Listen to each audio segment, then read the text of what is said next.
Good morning. Welcome to our online worship service of Kitsap Unitarian Universalist Fellowship. I invite you to follow along in the order of service. We will put the link in the chat. Whoever you are and wherever you have come from, for this hour, we here are one gathered congregation and all are welcome. My name is Edward Laws and my family has been a part of KUUF for a little over a year. Our worship leader this morning is the Reverend Carol McKinley. Reverend McKinley is an affiliated community minister at the Olympia Unitarian Universalist congregation and is committed to bringing our Unitarian Universalist values to the public square. I'd like to welcome any visitors. Please introduce yourselves in our chat box. For those of you who want to share a chat with everyone attending, please change the chat setting to all panelists and attendees. Otherwise, only those who are officiating during this worship will see your chat. We welcome more interaction with all during our after-service Zoom coffee hour. The link for our coffee hour will go into the chat next. You will need to use the password coffee with a capital C to be admitted to the coffee hour. The announcements are available on our webpage, www.kuuf.org, or our weekly email newsletter, The Candle. We would like to start today by acknowledging that the land on which we all live is the Aboriginal territory of the Suquamish, the S'Klallam, and the Skokomish people. They have lived in harmony with the lands and waterways along Washington Central Salish Sea for thousands of years. These tribes still live here and protect the land and waters of their ancestors for future generations, as promised by the Point Elliott and No Point treaties of 1855. Now, I'd like to introduce Brian Watson, who will do today's stewardship talk.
Now, please join. Hello, I am told that we don't have sound going out. So I am going to see if I can change the settings so we can finish Brian's talk. Current levels.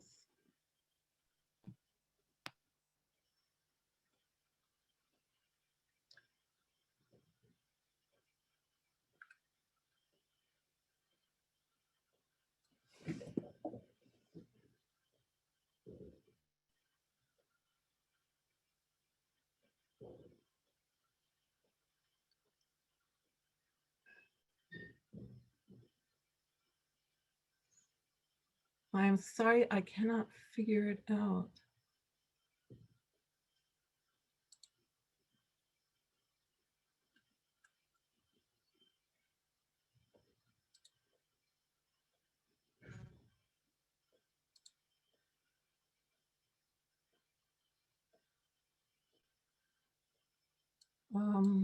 Did you click the AV checkbox and screen share pop-up? Aha. Someone gave me a clue. Just a moment. There.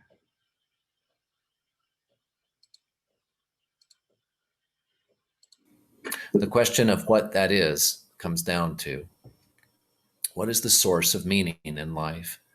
And how do I best use my finite time to live into that meaning?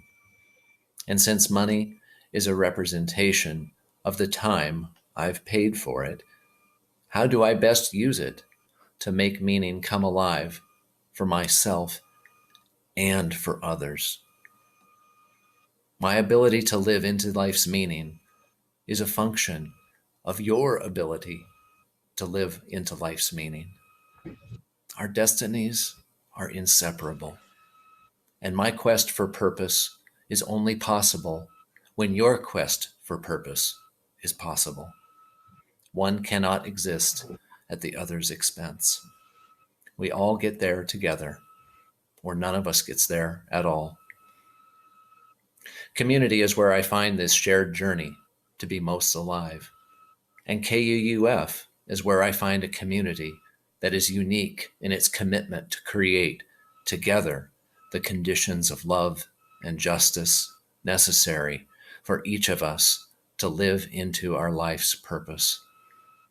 And while other groups that I donate money to also work for social justice and peace and healing the planet, no other group feels like KUUF in its practice of the free and responsible search for truth and meaning. It is here that I have found fellow travelers, wanderers, and worshipers, people who, like me, are searching, who root their search in the fundamental value of collective liberation and community salvation. Community is not perfect. It's messy. Here, I have hurt others and found forgiveness. Here, I have been hurt and forgiven. My family has had some hard times, so hard that we had to pull back from almost all involvement in KUUF. Even then, when we could give so little and do so little, we felt the love from you and knew that we were supported by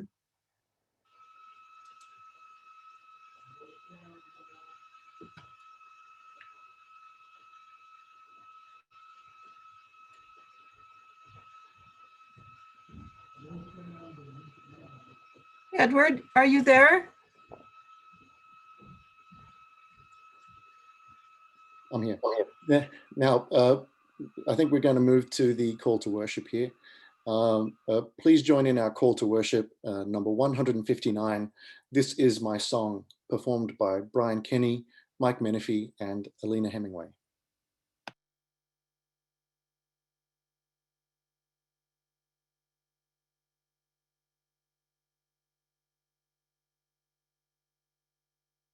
your pledge. You'll be glad you did. Thank you.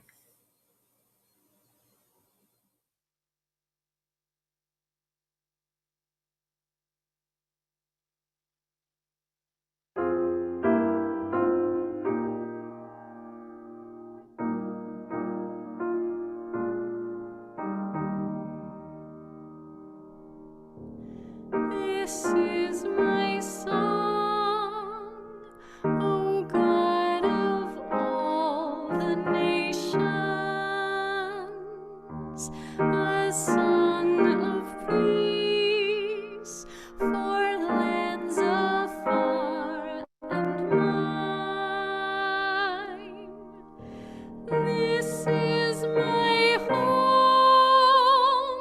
the country where my heart is. Here are my hopes, my dreams, my holy shrine. But other hearts in other lands are beating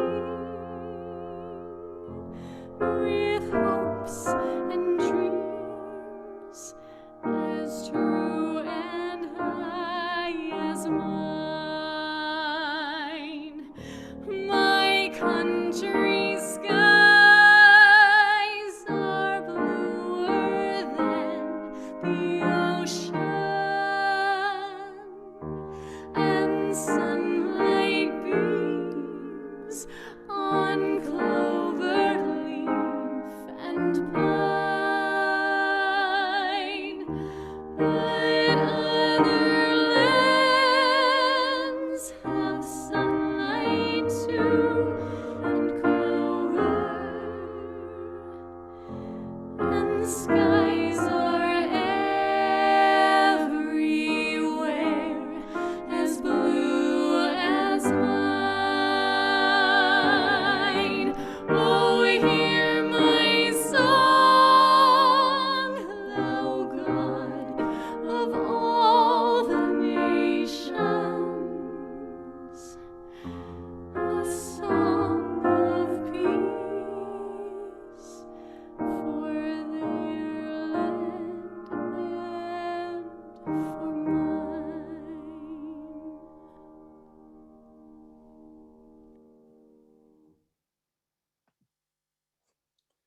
Now, please join me in lighting our chalice. If you have your own chalice or candle at home, please light it as we say these words.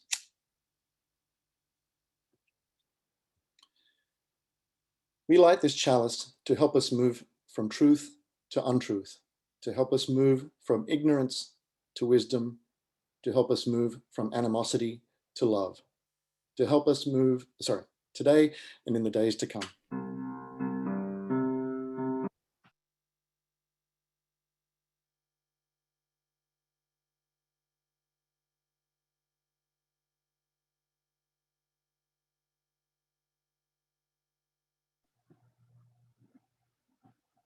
Our opening words today are by the Reverend Ashley Horan, who writes, "Another world is possible We say it again and again, even when the proof lies somewhere beyond the horizon, beyond our reach, beyond our imagination. This is our faith. Another world is possible.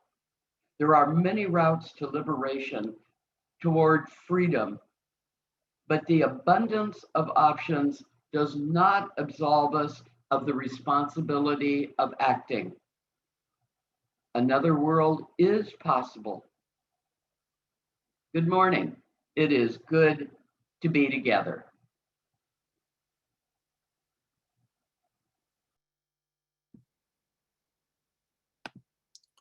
Our opening hymn, Woyaya, was recorded in 1971 by Osibisa, a Ghanaian Afro rock band. Our version was arranged by Isaiah Barnwell of Sweet Honey in the Rock. Please join in singing Woyaya, number 1020 in the Teal Hymnal. The lyrics will appear on your screen. The performers are Brian Kenny, Mike Menifee, and Alina Hemingway. We are going, heaven knows where we are going, but we know within, and we will get there. Heaven knows how we will get there, but we know we will. It will be hard, we know, and the road will be muddy and rough, but we'll get there. Heaven knows how we will get there, but we know we will. Oh yeah, yeah, oh yeah, yeah, oh yeah, yeah, oh yeah, yeah, oh yeah, yeah, oh yeah, yeah, oh yeah. We are going, heaven knows where we are going, but we know within, and we will get there. Heaven knows how we will get there, but we know we will. Oh yeah, yeah. Oh yeah, yeah. Oh yeah, yeah. Oh yeah, yeah. Oh yeah, yeah. Oh yeah, yeah. Oh yeah, yeah. Oh yeah, yeah. Oh yeah, yeah. Oh yeah, yeah. Oh yeah, yeah. Oh yeah, yeah. Oh yeah, yeah. Oh yeah, yeah. Oh yeah, yeah. Oh yeah, yeah. Oh yeah, yeah. Oh yeah, yeah.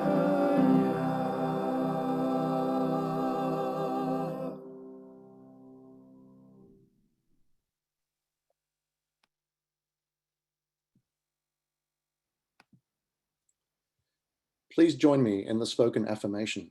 The words will appear on your screen. We gather as a caring community, seeking life's deeper meanings. We value diversity and affirm the worth of all living things. We strive to speak truth in love, to act for justice, to grow in spirit, and to care for the earth. We celebrate with open hearts and minds the creative power that sustains and transforms us. Now is the time for our morning offering. If you would like to donate electronically, please click on the PayPal Me link in the chat. You may then email admin@KUUF to let us know if your donation is for the 1. KUUF General Fund, 2. the Minister's Discretionary Fund to help our members in need, or 3. our monthly charitable giving recipient for the month of February, the Children's Summer Camp at our partner church in Transylvania. If you don't indicate to which fund you want your contribution to go, we will put it in our general fund. You may also want to send a check to the address on screen. Please write in the memo line to which of the funds your offering should go. If this is your first time at KUF, you are our guest, so there's no need to contribute. Let there be an offering to strengthen and sustain our community, which is sacred to so many of us.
Good morning. Good morning from Port Orchard.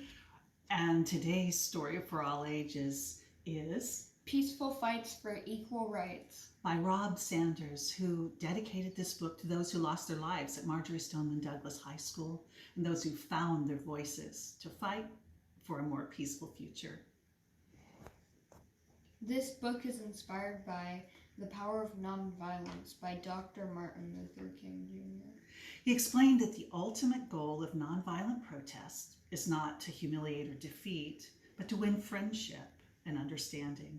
Dr. King said, "The outcome of nonviolent protest is reconciliation and the creation of a beloved community." I like that. And so do I. I also like that this book follows the alphabet and it begins with A. Assemble, take action, create allies. Make buttons, make banners, make bumper stickers too. Boycott, boycott, boycott. Chant, cheer, call someone. Campaign, camp out. Demonstrate, don't give up, don't give in. Educate, encourage, endure. Be fearless, fly a flag, file a lawsuit, have faith. Give time, give strength, give money if you can. Shake a hand, lend a hand, have hope, be hope. Inquire, inform, imagine, invite. Join the others on the journey, join the others in the fight. Knit a hat, take a knee. Listen, learn, lend, lead, light a candle, write a letter, pass laws. March, mediate, meditate, motivate. Never stop. Organize, organize, organize. Parade, picket, post, persist, persevere, pray. Ask questions, never quit, and quietly do what's right. Read, remember, resist. Stand up, speak out, sit down, sing loud, be silent, strike. Turn up the volume. Unite, Vote, volunteer, keep vigil, be nonviolent. wear it, wave it, work for it, write about it. Explain change, exemplify change, expect change. You can only do what you can do, so do it. Be zealous. I like the zealous ending. I also like the way this book ended with another quote by Dr. Martin Luther King Jr. "We must pursue peaceful ends through peaceful means by Dr. Martin Luther King Jr. That is a good way to end. An epic way to end? Yes. See you again soon. Bye. All right. And now let us sing our song that we sing every week. We are each like that little voice on the breeze. We light our candles, we sing our songs, and we let our lights shine, and we let everyone know that they are not alone, and we are here. This little light of mine, I'm gonna let it shine. This little light of mine, I'm gonna let it shine. This little light of mine, I'm gonna let it shine. Let it shine, let it shine, let it shine. Everywhere I go, everywhere I go, I'm gonna let it shine. Everywhere I go, I'm gonna let it shine. Everywhere I go, I'm gonna let it shine. Let it shine, let it shine, let it shine. You are not alone. You are not alone. I'm gonna let it shine. You are not alone. I'm gonna let it shine.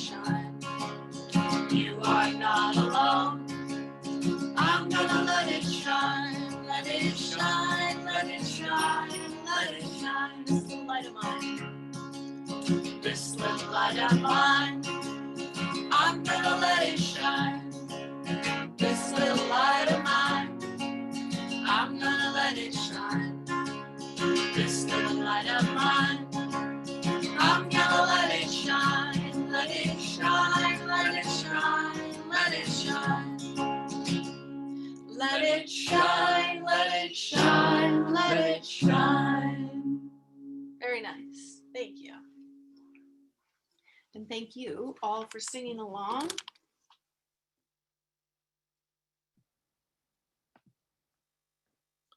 Now is the time for our joys and sorrows. Though we are physically distanced from one another, our hearts and spirits remain connected. When shared together, our joys are amplified and our sorrows lessened. If you have a joy or sorrow to share, I invite you to put it in the chat this morning. And again, if you want all present to see your joy or sorrow, please set your chat to go to all panelists and attendees.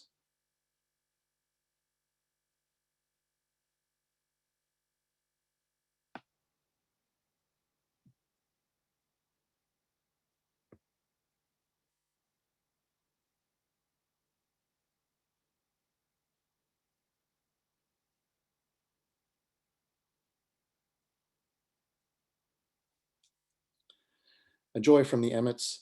Our joy is that our youngest cat successfully made it to post-op after a surgery early this morning and is awake and responding well. Our concern is that we will have to figure out how to get her home and Nathan to work with one vehicle tonight while our minivan gets a camshaft rebuild this week.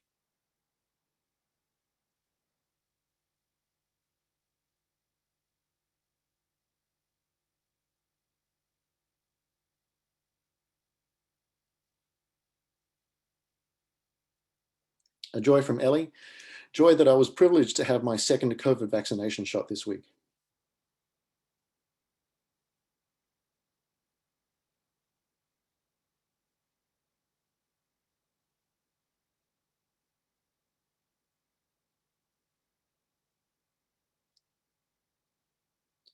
And from Bonner, a joy for Bonner's mother who turns 80. Happy birthday.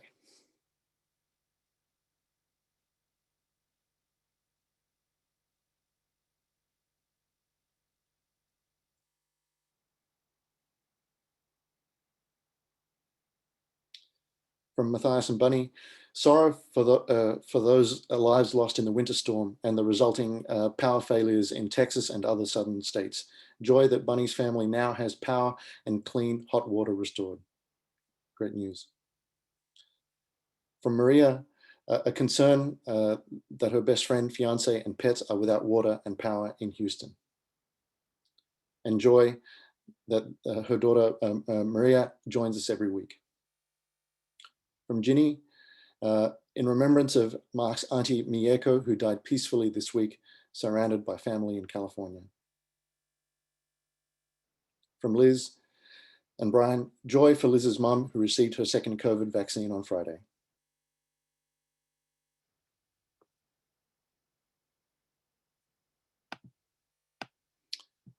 Thank you everyone for sharing. May you who share this morning feel the love of this community surrounding you and holding you close. And for those whose joy or sorrow is too tender to share, our hearts are with you. May the spirit of life and love bring peace to us all. Amen and blessed be.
Václav Havel, who died in 2011, was a writer, statesman, and former dissident who, following the collapse of communism, became the first president of the Czech Republic. In his essay, An Orientation of the Heart, he writes, "The kind of hope I often think about, especially in situations that are particularly hopeless, such as prison, I understand above all as a state of mind, not a state of the world. Either we have hope within us or we don't. Hope is not prognostication. It is an orientation of the spirit, an orientation of the heart. It transcends the world that is immediately experienced and is anchored somewhere beyond its horizons. I feel that its deepest roots are in the transcendental, just as the roots of human responsibility are. Hope, in this deep and powerful sense, is not the same as joy that things are going well, or willingness to invest in enterprises that are obviously headed for early success, but rather an ability to work for something because it is good, not just because it stands a chance to succeed. The more unpromising the situation in which we demonstrate hope, the deeper the hope is. Hope is not the same thing as optimism. It is not the conviction that somehow something will turn out well, but the certainty that something makes sense, regardless of how it turns out. In short, I think that the deepest and most important form of hope, the only one that can keep us above water and urge us to good works, and the only true source of the breathtaking dimension of the human spirit and its efforts, is something we get, as it were, from elsewhere. It is also this hope, above all, that gives us the strength to live and continually to try new things, even in conditions that seem hopeless.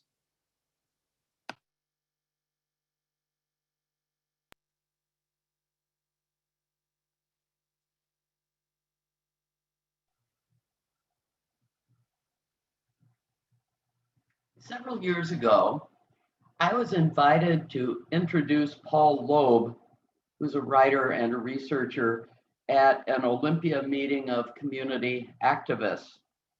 Now, I hated to admit it, but I didn't know who Paul Loeb was. So to save face with the people who had invited me, and to learn more about who Paul Loeb was, I bought two of his books. One is entitled The Impossible Will Take a Little While, A Citizen's Guide to Hope in a Time of Fear, and Soul of a Citizen, Living with Conviction in Challenging Times. Well, I returned to Loeb's books last month, and I was reminded how inspiring and hopeful these two books, published more than a decade ago, how inspiring they are. They help restore my faith in our ability to be effective citizens acting for the common good in our democratic republic. Like many of you, my faith was severely shaken by the events of January 6th, that deadly assault on our nation's capital that resulted in injury and death. An assault incited by the words of the president of this country.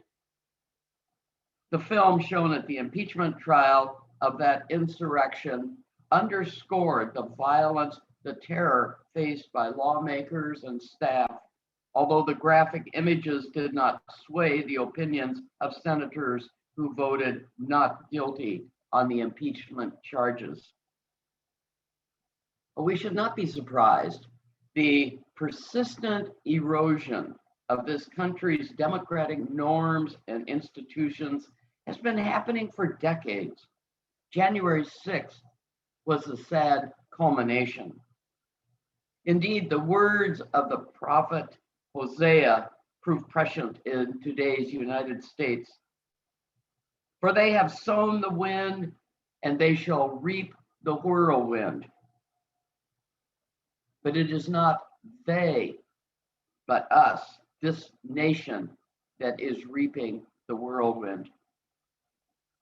How can we cope with the storm that has swept and may continue to sweep across this nation? Even as those who participated in deadly seditious acts are held accountable in courts, how can we as citizens, as people of faith, respond? And even as new elected leaders assume office, we must ask ourselves, what is our role in restoring hope bringing even the possibility of healing to our communities and this nation. Because, of course, a new administration cannot alone bind the deep tears in this nation's moral fabric. As citizens, we too must assume a role in mending those tears. A place to begin is to look, even briefly, into our collective memory. The folk singer, poet, and labor organizer Utah Phillips once spoke of the power of memory, saying, "Yes, the long memory is the most radical idea in this country. It is the loss of the long memory which deprives our people of that connective flow of thoughts and events that clarify our vision, not of where we are going, but where we want to go." It is our long memory that helps us reflect on our past, then to move on and envision how we can be a part of responding to that past, helping us and our communities to move from despair toward hope and positive action, to be inspired to think beyond the boundaries of feasibility of what is easily done. After all, feasibility is malleable. It is not fixed. We can respond by clarifying our vision of where we want to go, then committing to widening that circle of inclusion to truly include all. And the power of memory helps us do that. Who believed, for example, that marriage equality was a politically feasible policy before it was first enacted in Massachusetts, then here in Washington State in 2012, then in 2015 recognized at the federal level? Who would have thought? Yet someone, or many someones, imagined that that could happen. Other social and political changes were considered unreasonable and undoable until they actually happened. Women's suffrage, Social Security, the Civil Rights Act, the Affordable Care Act. When Dr. King wrote his letter from that Birmingham jail back in 1963, his colleagues chastised him for being unrealistic and implored him to slow down and back off, because what he sought was politically unfeasible. Few thought it was politically feasible to elect a Black man to the presidency of the United States, or a Black and Asian woman to the vice presidency of this country, until it happened. But someone, or a lot of someone's, imagined that it could happen. Social change and political change are not passive activities. Things become feasible because people believe that equality, justice, and freedom are possible. We all know the stories of the struggles and heroic acts of early organizers like John Lewis or Harvey Milk or this state senator, Cal Anderson. These were people who heeded the call toward liberation, risking even losing their lives to make change happen. Marriage equality or the Voting Rights Act did not become law because folks waiting for it to happen, but because more people got involved. But work began because some people imagined a world where these rights existed. Then they went on to inspire people like Black Lives Matter founders Patrisse Cullors, Alicia Garza, and Opal Tometi, who then inspired others to be part of the transformational work that is making change not only politically feasible, but real. As Václav Havel said in today's reading, hope differs from optimism in one significant way. Optimism is the belief that things are going to turn out as you wish. But hope carries a little more baggage with it. Hope is being convinced that something is moral, just, and right, and that we must be committed to working to see it realized, regardless of the consequences. The continuing work for an end to white supremacy, for the full inclusion of LGBTQ people, happens because those struggles are moral, just, and right, deserving our ongoing commitment and support. And that takes me back to Paul Loeb's books. Loeb, who lives in Seattle, has spent more than 4 decades researching and writing about a citizen's responsibility and empowerment. Soul of a Citizen has become a handbook for social activists or anyone wanting to make a difference, to be part of bettering the world. But, believes Loeb, we must think beyond a current administration or a current election. He writes, one election can change only so much, however high the hopes people vest in any given candidate. And we must move beyond just hoping for a different outcome. No, I believe hope is not something we can just will into being.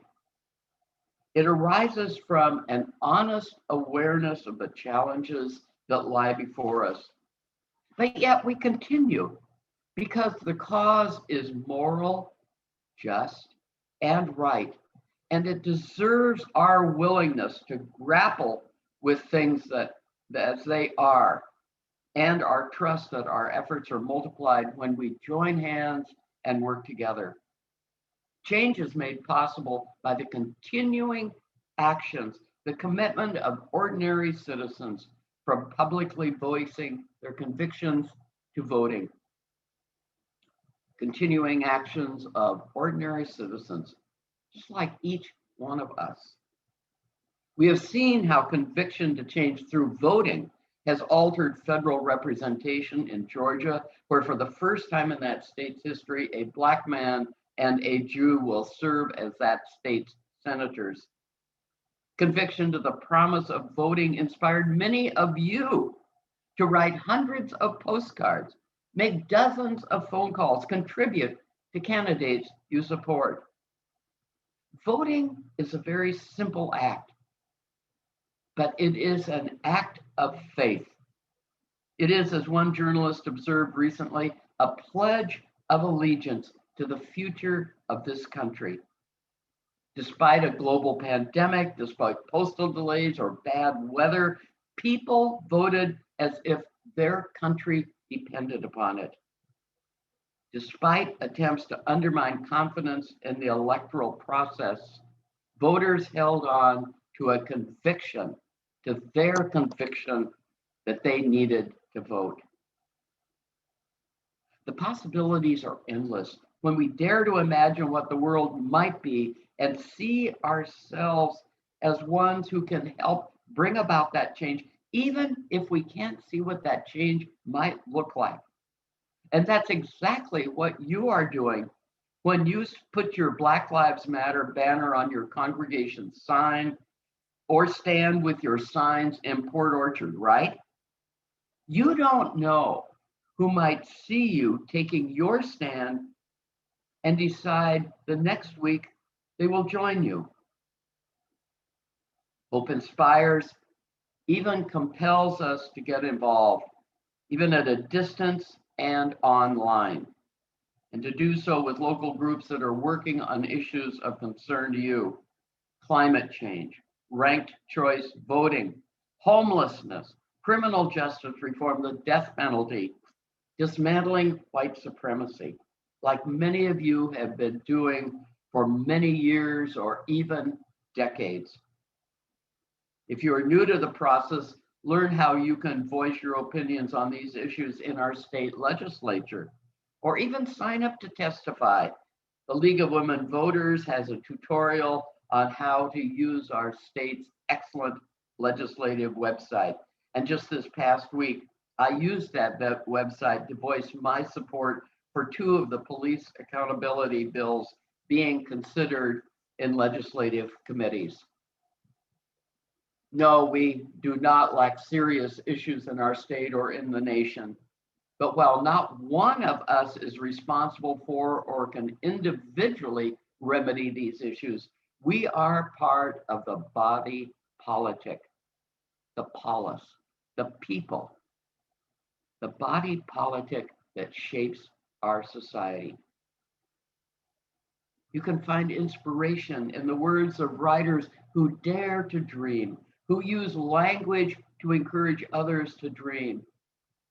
The poet and novelist Ocean Vuong is a dreamer, encouraging us to imagine, then to articulate the world we want to live in. Or the words of youth poet laureate Angela Gorma, whose inaugural poem, The Hill We Climb, resonated with so many of us. The vision of poets inspires us to take the next step to make that dream, our hope, a reality. Now, Paul Loeb is not a poet, but his writing reflects a poet's gift of looking within to find the spiritual strength, the spiritual commitment to work toward a better world. Loeb believes that healing our society goes hand in hand with healing our souls, understanding our cultural diseases of short-sightedness, denial of difficult challenges, society's pervasive sense of powerlessness.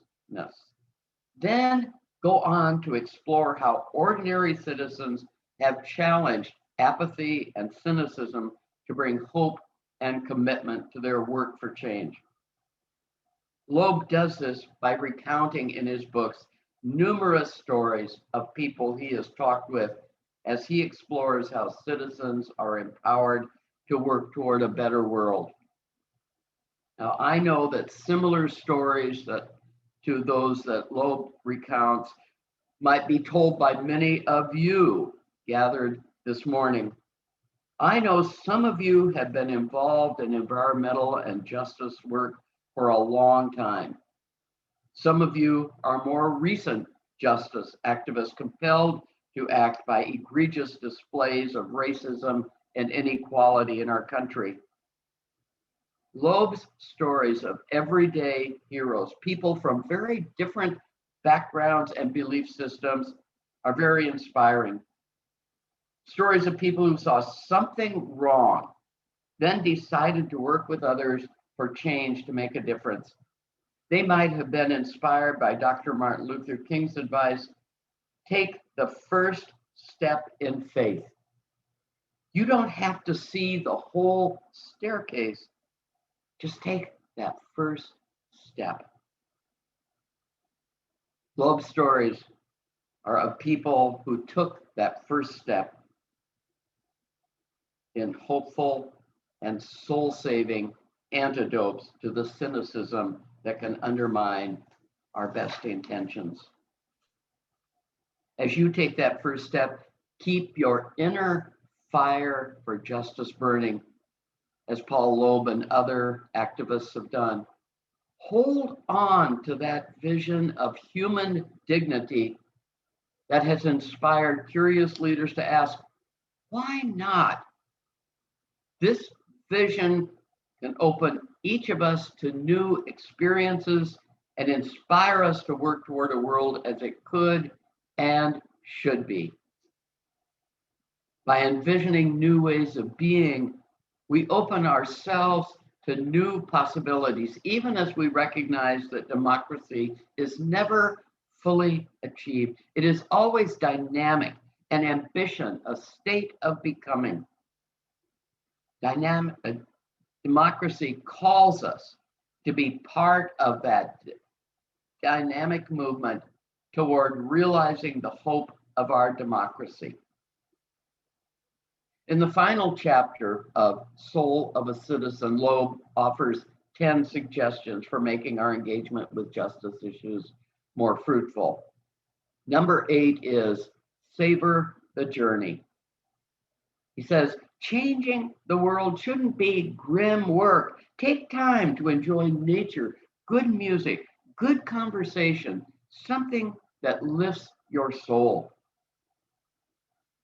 Keep hope and your soul alive by joining others to celebrate the collective joy we experience in music, art, dance, theater, literature, arts created by those who imagined a better world, like young poets Ocean Vuong or Angela Gorman. And in doing so, savor the company of good people working for change. Here in our virtual sanctuary, we are in good company. Adrienne Rich writes, my heart is moved by all I cannot save. So much has been destroyed. I have to cast my lot with those who, age after age, perversely, with no extraordinary power, reconstitute the world. And that's what we're being called to do, my friends. As people with limitless curiosity, as people of faith in the hope of democracy, let us cast our lot with those who imagine a better, a more just, a more equitable world. Let us, each one of us, work to reconstitute our shared world. Amen, and so may it be.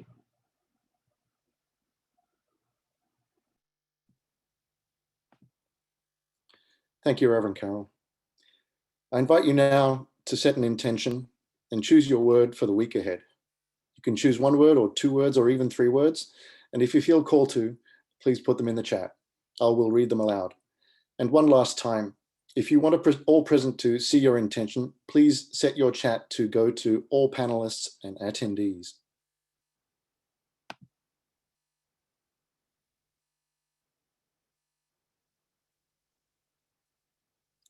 Clean up.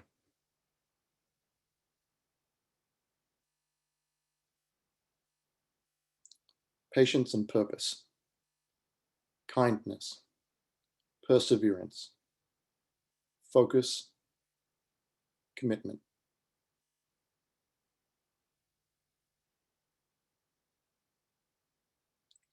Health, harmony. Engagement. Warmth with truth-telling.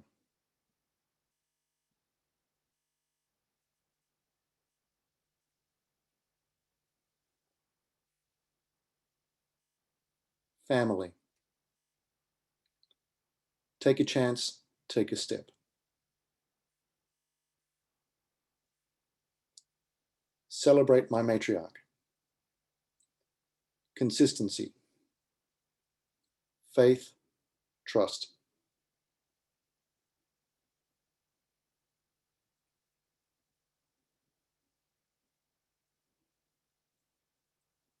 Action.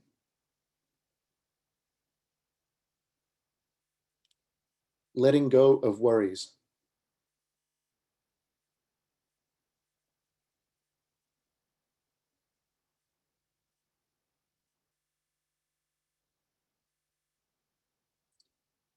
Be available.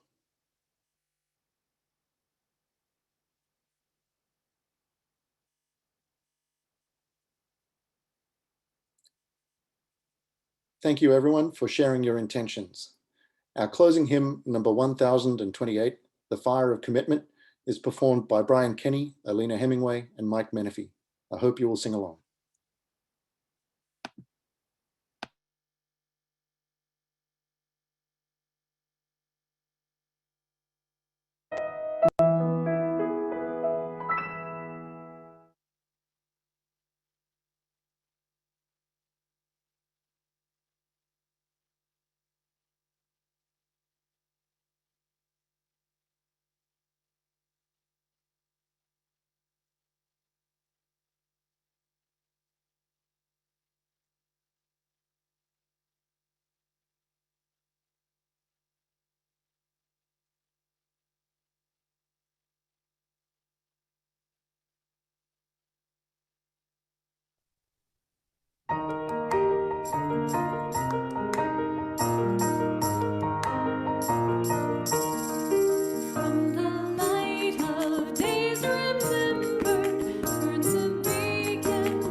finds fulfillment and our future can begin.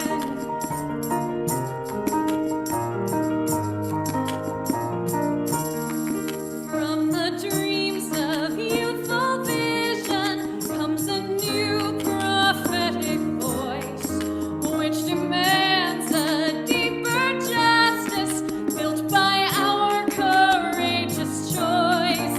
When the fire of commitment sets our mind and soul ablaze, when our hunger and our passion meet to call us on our way, when we live with deep assurance of the flame that burns within, then our promise finds fulfillment and our future can begin.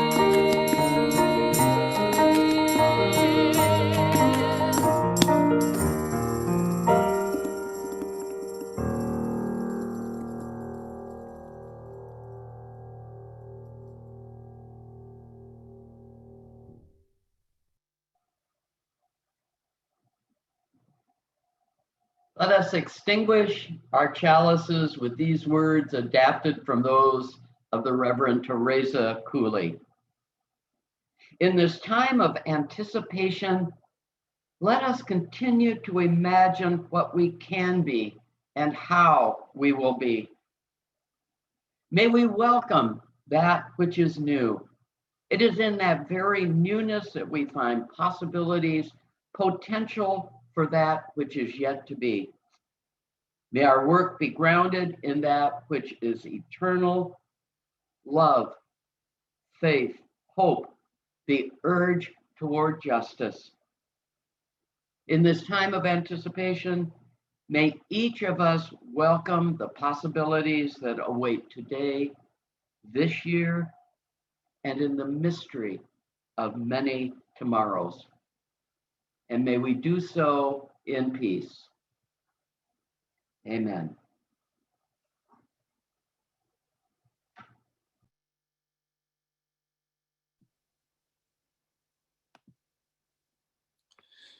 Sorry for the technical difficulties we encountered earlier on. We're going to go back to hear Brian's talk.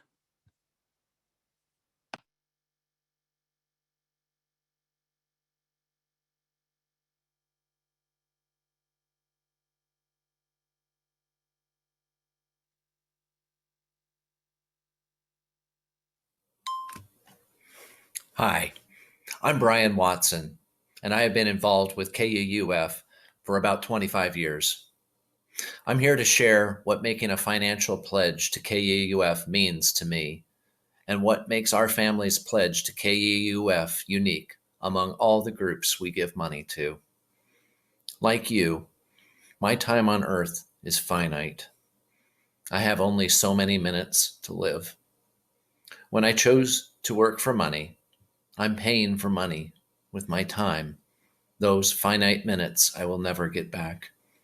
What money I do choose to trade my life energy for should, therefore, be used for a really good reason. The question of what that is comes down to: what is the source of meaning in life? And how do I best use my finite time to live into that meaning? And since money is a representation of the time I've paid for it, how do I best use it to make meaning come alive for myself and for others? My ability to live into life's meaning is a function of your ability to live into life's meaning. Our destinies are inseparable, and my quest for purpose is only possible when your quest for purpose is possible. One cannot exist at the other's expense. We all get there together, or none of us gets there at all. Community is where I find this shared journey to be most alive. And KUUF is where I find a community that is unique in its commitment to create together the conditions of love and justice necessary for each of us to live into our life's purpose. And while other groups that I donate money to also work for social justice and peace and healing the planet, no other group feels like KUUF in its practice of the free and responsible search for truth and meaning. It is here that I have found fellow travelers, wanderers, and worshipers, people who, like me, are searching, who root their search in the fundamental value of collective liberation and community salvation. Community is not perfect. It's messy. Here, I have hurt others and found forgiveness. Here, I have been hurt and forgiven. My family has had some hard times, so hard that we had to pull back from almost all involvement in KUUF. Even then, when we could give so little and do so little, we felt the love from you and knew that we were supported by this community. When we couldn't give, others did, so that when we could return, there was something to return to. Why give money to KUUF? Why dig a little deeper than you think you can? It's not to pay for what you get.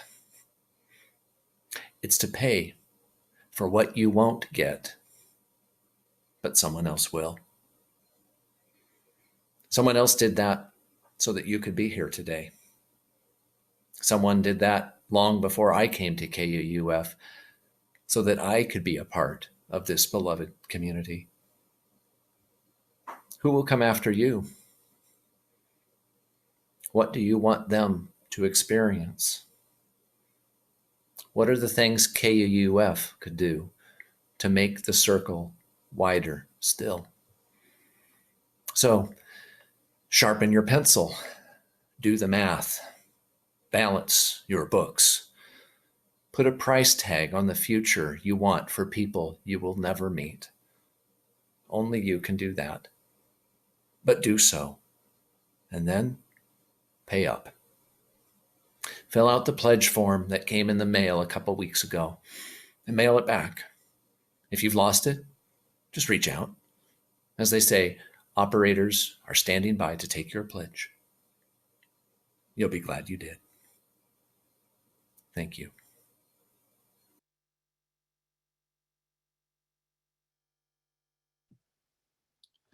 All are invited to greet each other during our coffee hour. The link to join is in the chat with the password coffee with a capital C. You can click on the link in the chat and go straight to the coffee hour Zoom meeting.